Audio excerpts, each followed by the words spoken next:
திரு எடப்பாடி பழனிசாமி அவர்கள் சொன்ன வார்த்தை, இதையெல்லாம் நீங்க என்கிட்ட கேட்கக்கூடாது, பெரிய அறிஞர்கள்ட்ட தான் கேட்கணும், திராவிடம் பத்திலாம் எனக்கு எதுவும் தெரியாதுன்னு சொன்னவர் தான் திரு எடப்பாடி பழனிசாமி அவர்கள். இவர் யார் தெரியுமா? தன்னுடைய கட்சியுடைய பெயர்ல திராவிடம்ங்கிற பெயரை வச்சுக்கிட்டு அதையே விட்டு கொடுத்தவர் தான் திரு எடப்பாடி பழனிசாமி அவர்கள். அந்த பெயரையே மறந்தவர் தான் திரு எடப்பாடி பழனிசாமி அவர்கள். திராவிடத்தை மட்டும் அவர் மறக்கல, இன்னும் சொல்ல போனா அவர் எம்ஜிஆரே மறந்துட்டாரு, பேரறிஞர் அண்ணாவே மறந்துட்டாரு. இப்போதைக்கு அவர் மனசுல முழுக்க முழுக்க நிறைஞ்சிருப்பது அண்ணாவோ எம்ஜிஆரோ மறைந்த முதலமைச்சர் ஜெயலலிதா அம்மையோட கிடையாது. அவர் மனசுல முழுக்க முழுக்க நிறைஞ்சிருக்கிறது வெறும் அமித்ஷா அவர்கள் மட்டும்தான். நாம யார் கூடயாவது போட்டி போடணும்னு நினைச்சோம்னா, யாரையாவது போட்டிக்கு அழைச்சோம்னா என்ன சொல்லுவோம்? வா மோதி பார்த்துடலாம், நீ பெரிய ஆளா இல்ல நான் பெரிய ஆளா, ஒரு கை பார்த்துடலாம் அப்படின்னு சவால் விடுவோம். நீ பெரிய அறிவாளியா நான் பெரிய அறிவாளியா, வா மோதி பார்த்துடலாம் அப்படின்னு சவால் விடுவோம். ஆனா இன்னைக்கு அதிமுகவில் என்ன நடக்குது? அமித்ஷாவுக்கு நீ சிறந்த அடிமையா, உன்னை விட நான் மிகச்சிறந்த அடிமையா அப்படின்ற போட்டி இன்னைக்கு அதிமுகவில் நடந்துகிட்டு இருக்கு. நான் தான் சிறந்த அடிமைன்னு திரு எடப்பாடி பழனிசாமி அவர்கள் 8 அடி பாஞ்சாருன்னா, அங்க இருக்கக்கூடிய இன்னும் சிலர் இல்ல உன்னை விட நான் மிகச்சிறந்த அடிமைன்னு 16 அடி பாய்வதற்கு தயாராக இருக்கிறாங்க. வங்கிகள் எடுத்துக்கிட்டீங்கன்னா, ஒரு சின்ன உதாரணத்தை சொல்றேன். பேங்க் எடுத்துக்கிட்டீங்கன்னா அதில் நிறைய பிரான்ச்சஸ் இருக்கும், கிளைகள்.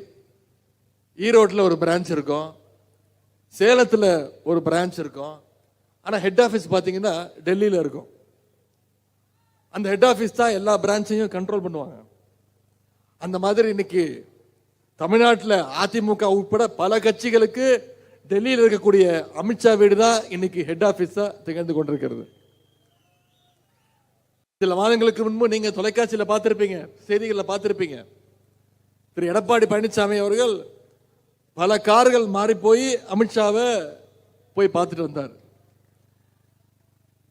அவர் வழியில் அதே மாதிரி இந்த பகுதியைச் சேர்ந்த மூத்த முன்னாள் அதிமுக அமைச்சர் அவர்கள் ஹரித்வார் போறேன், ஆன்மீக பயணம் போறேன் அப்படின்னு சொல்லிட்டு அவரும் போய் அமித்ஷாவை போய் பார்த்துட்டு வந்தார்.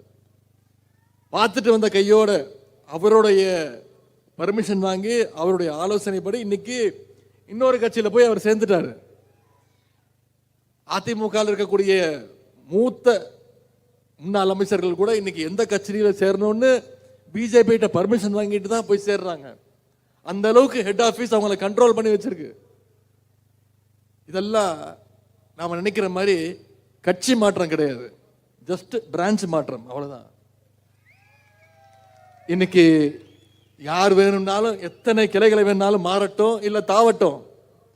இதுக்கு இந்த மேற்கு மண்டலத்துடைய 2026 சட்டமன்ற தேர்தலுடைய வெற்றி, யார் வந்தாலும் மேற்கு மண்டலத்தில் திமுகவுடைய வெற்றியை, நம்முடைய கூட்டணியுடைய வெற்றியை யாராலும் தடுக்க முடியாது என்பதை இன்றைக்கு இந்த வந்திருக்கக்கூடிய கூட்டத்துடைய எழுச்சி சுட்டிக்காட்டுகின்றது. அந்த வெற்றிக்கு இந்த மாநாடு நிச்சயம் ஒரு அடித்தளம் போடும்.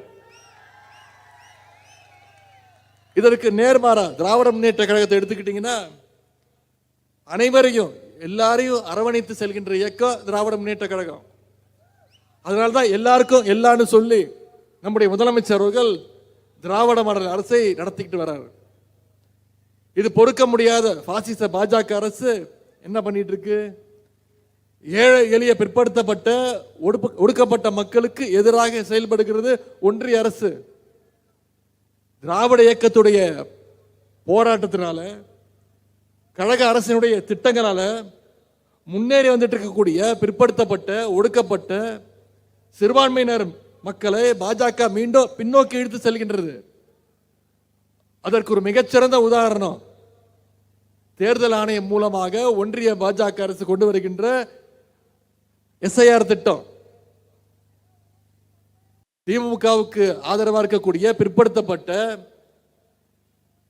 சிறுபான்மையினர் மக்களுடைய வாக்குரிமையை பறிக்க பார்க்கறாங்க. இன்னைக்கு அவங்களுடைய வாக்கிற்கும் திமுக தான் இன்னைக்கு களத்தில் நின்று அதையும் அந்த வாக்குரிமையும் காப்பாத்திட்டு இருக்கு. திமுக அதை காப்பாத்திட்டு இருக்கு. பாத்தீங்கன்னா பாசிச பாஜக அரசுக்கு, ஒன்றிய அரசுக்கு அதிமுக இன்னைக்கு அதுலயும் துணை போயிட்டு இருக்கு.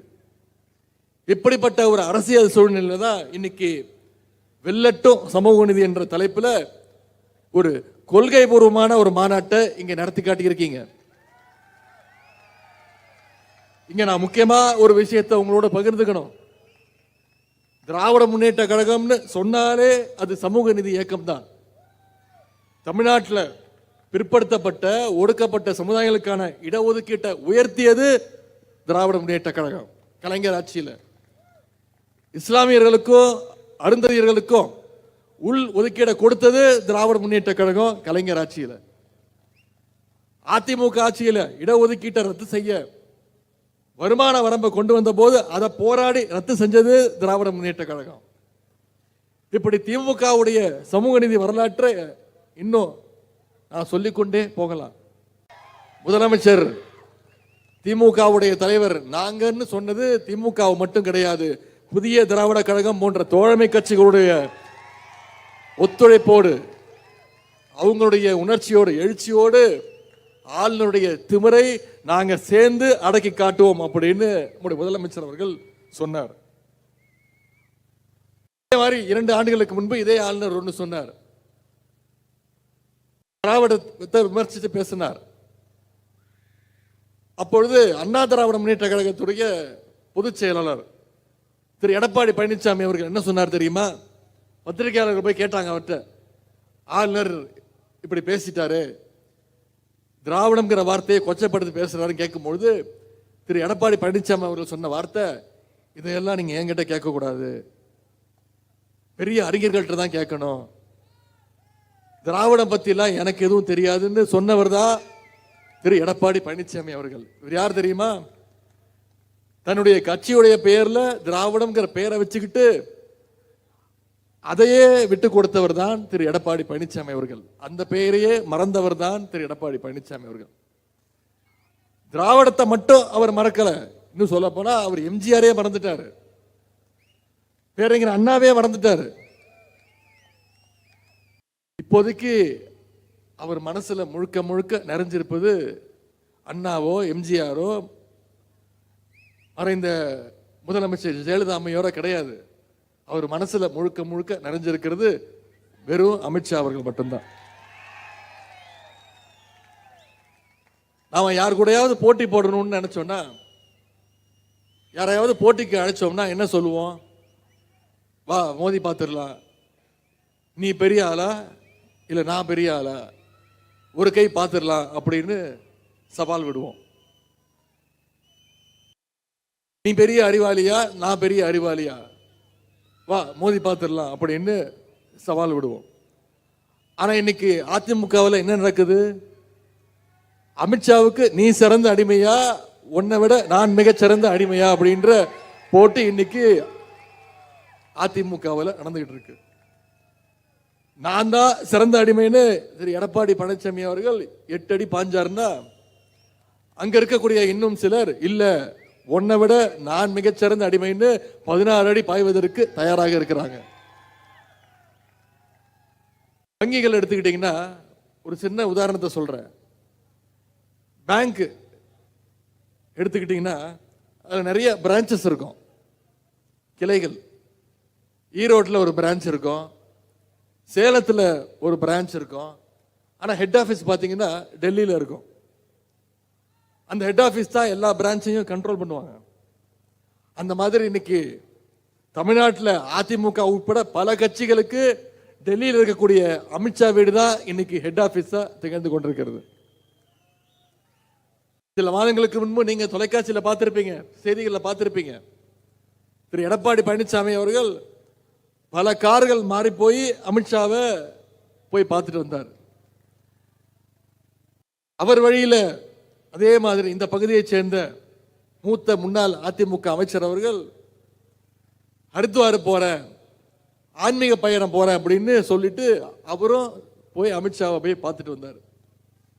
பார்த்துட்டு வந்த கையோட அவருடைய பர்மிஷன் வாங்கி அவருடைய ஆலோசனைப்படி இன்னைக்கு இன்னொரு கட்சியில் போய் அவர் சேர்ந்துட்டாரு. அதிமுக இருக்கக்கூடிய மூத்த முன்னாள் அமைச்சர்கள் கூட இன்னைக்கு எந்த கட்சியில சேரணும்னு பிஜேபி கிட்ட பர்மிஷன் வாங்கிட்டு தான் போய் சேர்றாங்க. அந்த அளவுக்கு ஹெட் ஆபீஸ் அவங்களை கண்ட்ரோல் பண்ணி வச்சிருக்கு. இதெல்லாம் நாம நினைக்கிற மாதிரி கட்சி மாற்றம் கிடையாது, ஜஸ்ட் பிரான்ச் மாற்றம், அவ்வளவுதான். இன்னைக்கு யார் வேணும்னாலும் எத்தனை கிளைகளை வேணாலும் மாறட்டும் இல்ல தாவட்டும். இதுக்கு இந்த மேற்கு மண்டலத்துடைய 2026 சட்டமன்ற தேர்தலுடைய வெற்றி யார் வந்தாலும் மேற்கு மண்டலத்தில் திமுகவுடைய வெற்றியை, நம்முடைய கூட்டணியுடைய வெற்றியை யாராலும் தடுக்க முடியாது என்பதை இன்றைக்கு இந்த வந்திருக்கக்கூடிய கூட்டத்துடைய எழுச்சி சுட்டிக்காட்டுகின்றது. அந்த வெற்றிக்கு இந்த மாநாடு நிச்சயம் ஒரு அடித்தளம் போடும். இதற்கு நேர்மாறா திராவிட முன்னேற்ற கழகத்தை எடுத்துக்கிட்டீங்கன்னா அனைவரையும் எல்லாரையும் அரவணைத்து செல்கின்ற இயக்கம் திராவிட முன்னேற்ற கழகம். அதனால்தான் எல்லாருக்கும் எல்லான்னு சொல்லி நம்முடைய முதலமைச்சர் அவர்கள் திராவிட மாடல் அரசை நடத்திக்கிட்டு வர்றாரு. இது பொறுக்க முடியாத பாசிச பாஜக அரசு என்ன பண்ணிட்டு இருக்கு? ஏழை எளிய பிற்படுத்தப்பட்ட ஒடுக்கப்பட்ட மக்களுக்கு எதிராக செயல்படுகிறது ஒன்றிய அரசு. திராவிட இயக்கத்துடைய போராட்டத்தினால, கழக அரசினுடைய திட்டங்களால முன்னேறி வந்துட்டு இருக்கக்கூடிய பிற்படுத்தப்பட்ட ஒடுக்கப்பட்ட சிறுபான்மையினர் மக்களை பாஜக மீண்டும் பின்னோக்கி இழுத்து செல்கின்றது. அதற்கு ஒரு மிகச்சிறந்த உதாரணம் தேர்தல் ஆணையம் மூலமாக ஒன்றிய பாஜக அரசு கொண்டு வருகின்ற எஸ்ஐஆர் திட்டம். திமுகவுக்கு ஆதரவாக இருக்கக்கூடிய பிற்படுத்தப்பட்ட சிறுபான்மையினர் மக்களுடைய வாக்குரிமையை பறிக்க பார்க்கிறாங்க. இன்னைக்கு அவங்களுடைய வாக்கிற்கும் திமுக தான் இன்னைக்கு காலத்தில் நின்று அதையும் அந்த வாக்குரிமையும் காப்பாத்திட்டு இருக்கு. திமுக அதை காப்பாத்திட்டு இருக்கு. பார்த்தீங்கன்னா பாசிச பாஜக அரசுக்கு, ஒன்றிய அரசுக்கு அதிமுக இன்னைக்கு அதுலயும் துணை போயிட்டு இருக்கு. இப்படிப்பட்ட ஒரு அரசியல் சூழ்நிலை தான் இன்னைக்கு வெல்லட்டும் சமூக நீதி என்ற தலைப்புல ஒரு கொள்கை பூர்வமான ஒரு மாநாட்டை இங்க நடத்தி காட்டியிருக்கீங்க. இங்க நான் முக்கியமா ஒரு விஷயத்தை உங்களோட பகிர்ந்துக்கணும். திராவிட முன்னேற்ற கழகம்னு சொன்னாலே அது சமூக நீதி இயக்கம் தான். தமிழ்நாட்டில் பிற்படுத்தப்பட்ட ஒடுக்கப்பட்ட சமுதாயங்களுக்கான இடஒதுக்கீட்டை உயர்த்தியது திராவிட முன்னேற்ற கழகம் கலைஞர் ஆட்சியில். இஸ்லாமியர்களுக்கும் அருந்ததியர்களுக்கும் உள் ஒதுக்கீடை கொடுத்தது திராவிட முன்னேற்ற கழகம் கலைஞர் ஆட்சியில். அதிமுக ஆட்சியில் இடஒதுக்கீட்டை ரத்து செய்ய வருமான வரம்பை கொண்டு வந்த போது அதை போராடி ரத்து செஞ்சது திராவிட முன்னேற்ற கழகம். இப்படி திமுகவுடைய சமூக நீதி வரலாற்றை இன்னும் நான் சொல்லிக்கொண்டே போகலாம். முதலமைச்சர் திமுகவுடைய தலைவர் நாங்கன்னு சொன்னது திமுக மட்டும் கிடையாது, புதிய திராவிட கழகம் போன்ற தோழமை கட்சிகளுடைய ஒத்துழைப்போடு, அவங்களுடைய உணர்ச்சியோடு, எழுச்சியோடு ஆளுநருடைய திமிரை நாங்க சேர்ந்து அடக்கி காட்டுவோம் அப்படின்னு நம்முடைய முதலமைச்சர் அவர்கள் சொன்னார். இதே மாதிரி 2 ஆண்டுகளுக்கு முன்பு இதே ஆளுநர் ஒன்று சொன்னார். திராவிடத்தை விமர்சித்து பேசினார். அப்பொழுது அண்ணா திராவிட முன்னேற்ற கழகத்துடைய பொதுச் செயலாளர் திரு எடப்பாடி பழனிசாமி அவர்கள் என்ன சொன்னார் தெரியுமா? பத்திரிகையாளர்கள் போய் கேட்டாங்க அவர்கிட்ட, ஆளுநர் இப்படி பேசிட்டாரு, திராவிடம்ங்கிற வார்த்தையை கொச்சப்படுத்தி பேசுறாருன்னு கேட்கும்பொழுது திரு எடப்பாடி பழனிசாமி அவர்கள் சொன்ன வார்த்தை, இதையெல்லாம் நீங்க என்கிட்ட கேட்கக்கூடாது, பெரிய அறிஞர்கள்ட்ட தான் கேட்கணும், திராவிடம் பத்திலாம் எனக்கு எதுவும் தெரியாதுன்னு சொன்னவர் தான் திரு எடப்பாடி பழனிசாமி அவர்கள். இவர் யார் தெரியுமா? தன்னுடைய கட்சியுடைய பெயர்ல திராவிடம்ங்கிற பெயரை வச்சுக்கிட்டு அதையே விட்டு கொடுத்தவர் தான் திரு எடப்பாடி பழனிசாமி அவர்கள். அந்த பெயரையே மறந்தவர் தான் திரு எடப்பாடி பழனிசாமி அவர்கள். திராவிடத்தை மட்டும் அவர் மறக்கல, இன்னும் சொல்ல போனா அவர் எம்ஜிஆரே மறந்துட்டாரு, பேரறிஞர் அண்ணாவே மறந்துட்டாரு. இப்போதைக்கு அவர் மனசுல முழுக்க முழுக்க நிறைஞ்சிருப்பது அண்ணாவோ எம்ஜிஆரோ மறைந்த முதலமைச்சர் ஜெயலலிதா அம்மையோட கிடையாது. அவர் மனசுல முழுக்க முழுக்க நிறைஞ்சிருக்கிறது வெறும் அமித்ஷா அவர்கள் மட்டும்தான். நாம யார் கூடயாவது போட்டி போடணும்னு நினைச்சோம்னா, யாரையாவது போட்டிக்கு அழைச்சோம்னா என்ன சொல்லுவோம்? வா மோதி பார்த்துடலாம், நீ பெரிய ஆளா இல்லை நான் பெரிய ஆளா, ஒரு கை பார்த்துடலாம் அப்படின்னு சவால் விடுவோம். நீ பெரிய அறிவாளியா நான் பெரிய அறிவாளியா, வா மோதி பார்த்துடலாம் அப்படின்னு சவால் விடுவோம். ஆனா இன்னைக்கு அதிமுகவில் என்ன நடக்குது? அமித்ஷாவுக்கு நீ சிறந்த அடிமையா, உன்னை விட நான் மிகச்சிறந்த அடிமையா அப்படின்ற போட்டி இன்னைக்கு அதிமுகவில் நடந்துகிட்டு இருக்கு. நான் தான் சிறந்த அடிமைன்னு திரு எடப்பாடி பழனிசாமி அவர்கள் 8 அடி பாஞ்சாருன்னா, அங்க இருக்கக்கூடிய இன்னும் சிலர் இல்ல உன்னை விட நான் மிகச்சிறந்த அடிமைன்னு 16 அடி பாய்வதற்கு தயாராக இருக்கிறாங்க. வங்கிகள் எடுத்துக்கிட்டீங்கன்னா ஒரு சின்ன உதாரணத்தை சொல்றேன். பேங்க் எடுத்துக்கிட்டீங்கன்னா அதில் நிறைய பிரான்ச்சஸ் இருக்கும், கிளைகள். ஈரோட்டில் ஒரு பிரான்ச் இருக்கும், சேலத்தில் ஒரு பிரான்ச் இருக்கும். ஆனால் ஹெட் ஆஃபீஸ் பார்த்தீங்கன்னா டெல்லியில் இருக்கும். அந்த ஹெட் ஆஃபீஸ் தான் எல்லா பிரான்ச்சையும் கண்ட்ரோல் பண்ணுவாங்க. அந்த மாதிரி இன்னைக்கு தமிழ்நாட்டில் அதிமுக உட்பட பல கட்சிகளுக்கு டெல்லியில் இருக்கக்கூடிய அமித்ஷா வீடு தான் இன்னைக்கு ஹெட் ஆஃபீஸா திகழ்ந்து கொண்டிருக்கிறது. சில மாதங்களுக்கு முன்பு நீங்க தொலைக்காட்சியில் பார்த்திருப்பீங்க, செய்திகளில் பார்த்திருப்பீங்க, திரு எடப்பாடி பழனிசாமி அவர்கள் பல கார்கள் மாறி போய் அமித்ஷாவை போய் பார்த்துட்டு வந்தார்.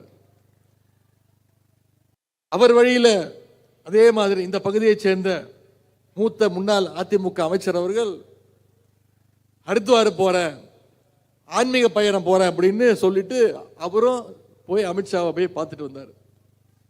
பார்த்துட்டு வந்த கையோட அவருடைய பர்மிஷன் வாங்கி அவருடைய ஆலோசனைப்படி இன்னைக்கு இன்னொரு கட்சியில் போய் அவர் சேர்ந்துட்டாரு.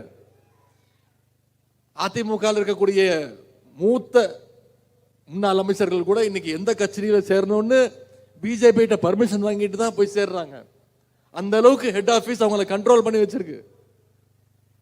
இதெல்லாம் நாம நினைக்கிற மாதிரி கட்சி மாற்றம் கிடையாது, ஜஸ்ட் பிரான்ச் மாற்றம், அவ்வளவுதான். இன்னைக்கு யார் வேணும்னாலும் எத்தனை கிளைகளை வேணாலும் மாறட்டும் இல்ல தாவட்டும். இதுக்கு இந்த மேற்கு மண்டலத்துடைய 2026 சட்டமன்ற தேர்தலுடைய வெற்றி யார் வந்தாலும் மேற்கு மண்டலத்தில் திமுகவுடைய வெற்றியை, நம்முடைய கூட்டணியுடைய வெற்றியை யாராலும் தடுக்க முடியாது என்பதை இன்றைக்கு இந்த வந்திருக்கக்கூடிய கூட்டத்துடைய எழுச்சி சுட்டிக்காட்டுகின்றது. அந்த வெற்றிக்கு இந்த மாநாடு நிச்சயம் ஒரு அடித்தளம் போடும். இதற்கு நேர்மாறா திராவிட முன்னேற்ற கழகத்தை எடுத்துக்கிட்டீங்கன்னா அனைவரையும் எல்லாரையும் அரவணைத்து செல்கின்ற இயக்கம் திராவிட முன்னேற்ற கழகம். அதனால்தான் எல்லாருக்கும் எல்லான்னு சொல்லி நம்முடைய முதலமைச்சர் அவர்கள் திராவிட மாடல் அரசை நடத்திக்கிட்டு வர்றாரு. இது பொறுக்க முடியாத பாசிச பாஜக அரசு என்ன பண்ணிட்டு இருக்கு? ஏழை எளிய பிற்படுத்தப்பட்ட ஒடுக்கப்பட்ட மக்களுக்கு எதிராக செயல்படுகிறது ஒன்றிய அரசு. திராவிட இயக்கத்துடைய போராட்டத்தினால, கழக அரசினுடைய திட்டங்களால முன்னேறி வந்துட்டு இருக்கக்கூடிய பிற்படுத்தப்பட்ட ஒடுக்கப்பட்ட சிறுபான்மையினர் மக்களை பாஜக மீண்டும் பின்னோக்கி இழுத்து செல்கின்றது. அதற்கு ஒரு மிகச்சிறந்த உதாரணம் தேர்தல் ஆணையம் மூலமாக ஒன்றிய பாஜக அரசு கொண்டு வருகின்ற எஸ்ஐஆர் திட்டம். திமுகவுக்கு ஆதரவாக இருக்கக்கூடிய பிற்படுத்தப்பட்ட சிறுபான்மையினர் மக்களுடைய வாக்குரிமையை பறிக்க பார்க்கிறாங்க. இன்னைக்கு அவங்களுடைய வாக்கிற்கும் திமுக தான் இன்னைக்கு களத்தில் நின்று அதையும் அந்த வாக்குரிமையும் காப்பாத்திட்டு இருக்கு. திமுக அதை காப்பாத்திட்டு இருக்கு. பார்த்தீங்கன்னா பாசிச பாஜக அரசுக்கு, ஒன்றிய அரசுக்கு அதிமுக இன்னைக்கு அதுலயும் துணை போயிட்டு இருக்கு. இப்படிப்பட்ட ஒரு அரசியல் சூழ்நிலை தான் இன்னைக்கு வெள்ளட்டும் சமூக நீதி என்ற தலைப்புல ஒரு கொள்கை பூர்வமான ஒரு மாநாட்டை இங்க நடத்தி காட்டியிருக்கீங்க. இங்க நான் முக்கியமா ஒரு விஷயத்தை உங்களோட பகிர்ந்துக்கணும். திராவிட முன்னேற்ற கழகம்னு சொன்னாலே அது சமூக நீதி இயக்கம் தான். தமிழ்நாட்டில் பிற்படுத்தப்பட்ட ஒடுக்கப்பட்ட சமுதாயங்களுக்கான இடஒதுக்கீட்டை உயர்த்தியது திராவிட முன்னேற்ற கழகம் கலைஞர் ஆட்சியில். இஸ்லாமியர்களுக்கும் அருந்ததியர்களுக்கும் உள் ஒதுக்கீடை கொடுத்தது திராவிட முன்னேற்ற கழகம் கலைஞர் ஆட்சியில்.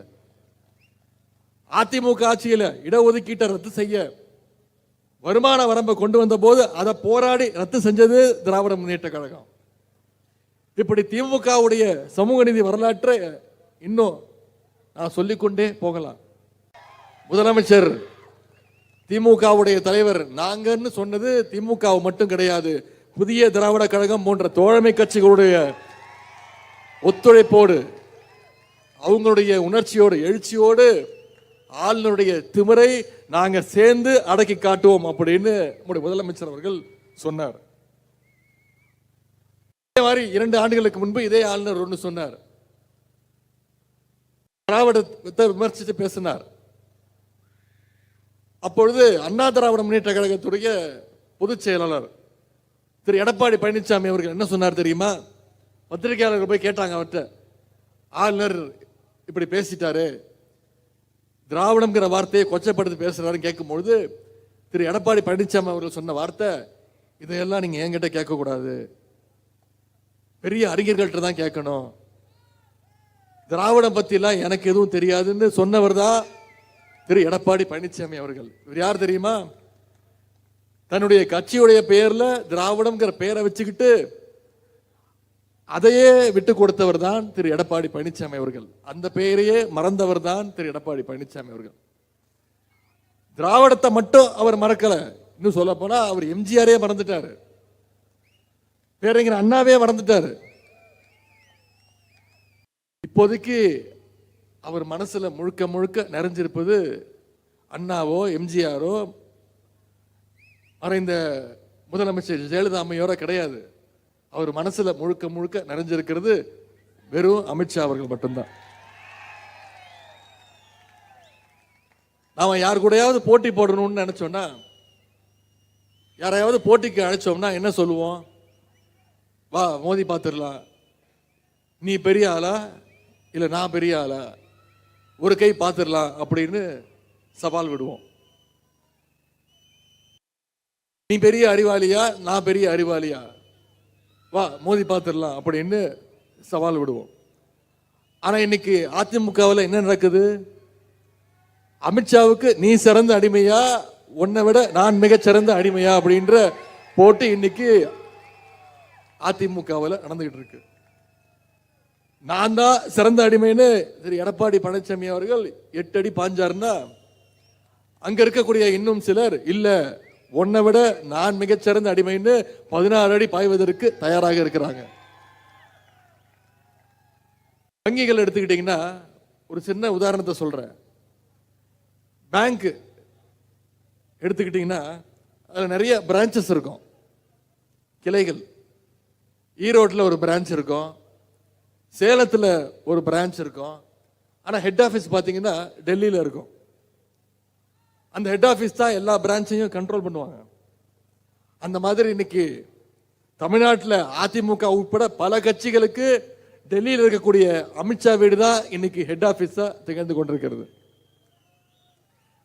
சில மாதங்களுக்கு முன்பு நீங்க தொலைக்காட்சியில் பார்த்திருப்பீங்க, செய்திகளில் பார்த்திருப்பீங்க, திரு எடப்பாடி பழனிசாமி அவர்கள் பல கார்கள் மாறி போய் அமித்ஷாவை போய் பார்த்துட்டு வந்தார். அவர் வழியில் அதே மாதிரி இந்த பகுதியைச் சேர்ந்த மூத்த முன்னாள் அதிமுக அமைச்சர் அவர்கள் ஹரித்வார் போறேன், ஆன்மீக பயணம் போறேன் அப்படின்னு சொல்லிட்டு அவரும் போய் அமித்ஷாவை போய் பார்த்துட்டு வந்தார். பார்த்துட்டு வந்த கையோட அவருடைய பர்மிஷன் வாங்கி அவருடைய ஆலோசனைப்படி இன்னைக்கு இன்னொரு கட்சியில் போய் அவர் சேர்ந்துட்டாரு.